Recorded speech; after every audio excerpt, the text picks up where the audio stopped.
International Monetary Fund, saying he'll instead fight to clear his name of sexual assault charges. These are pictures that have just come into us here at the BBC of Dominic Strauss Khan arriving in court because he was denied bail, of course, you'll remember, on Monday. And today there's going to be another attempt by his lawyers to get him freed on bail while he fights to clear his name. There is the police vehicle setting off now, and of course the IMF is now headless, and the search starts for who will succeed Dominic Strauss Khan when he stood down from his job as head of the IMF. But you're just looking at pictures, the latest pictures, we're seeing them for the first time, as are you, of the scene in New York as Dominic Strauss Khan goes to court for a second time.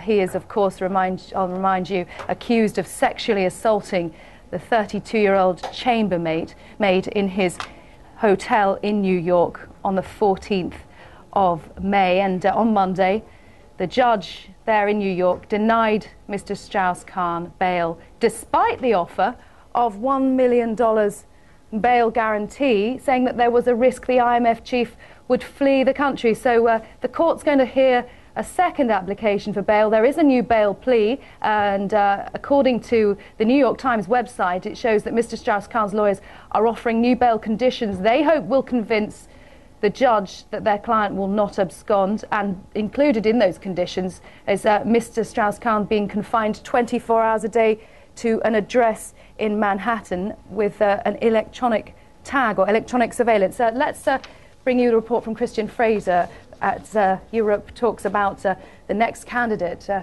and the world, in fact, talks about the next candidate as head of the IMF.